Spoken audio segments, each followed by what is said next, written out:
I don't know about the three little piglets, but the OPCW is having its house blown right down, from the inside.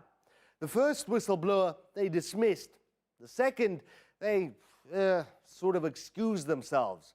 And now, in what is an absolute bombshell, their most qualified inspector. The FFM report does not reflect the views of all team members that deployed to Douma. I found that I was being excluded from the work for reasons not made clear.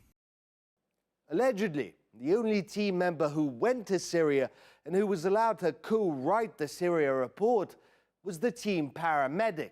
None of the chemical inspectors were allowed to pitch in. I attempted to submit my report to the FFM team leaders starting from the 15th of February 2019. After noting continued reluctance from the FFM to receive my report, I deposited the report in DRA for collection on the 27th of February 2019 and advised all relevant persons of this. Shouldn't have bothered. Seems no one wanted to read it.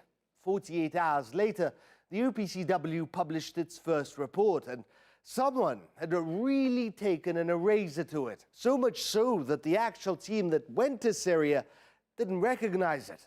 The consensus within the FFM team was that there were indications of serious inconsistencies in findings. The conclusions appear to have been turned completely in the opposite direction. Now that WikiLeaks has published what the preliminary report looked like, here's what the OPCW deleted. 1. Evidence that contradicted witness testimony, meaning what the alleged witnesses said differed wildly from the hard evidence found by inspectors. 2. The fact that the hospital videos which so shocked the world were fake.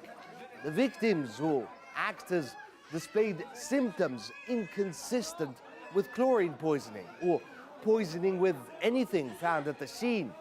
3, and this is the big one, in the final report they found chlorine.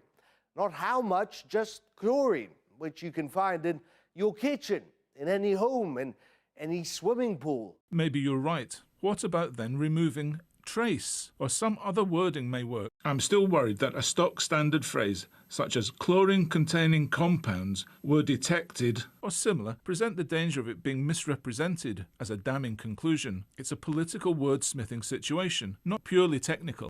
And it was.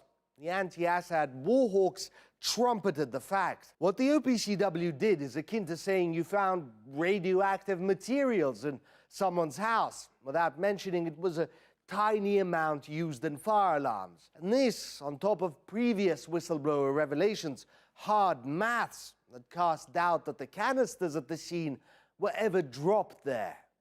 Observations at the scene of the two locations suggest that there is a higher probability that both cylinders were manually placed at those two locations rather than being delivered from aircraft. It all began with Ian Henderson. When he first blew the whistle, he was mocked, smeared, insulted. The OPCW claimed he wasn't even part of the team. They lied. The leaked documents clearly show he was working for the OPCW. Shame on the OPCW. You are aware of the highly questionable behaviour surrounding this FFM. We, as others in the team who would like to but are unable, are questioning the work practices followed during this investigation. We are not insisting on being right in our assertions, but we are demanding to be heard. We have been stonewalled throughout by obfuscation, exclusion, and even thuggish and bullying behaviour.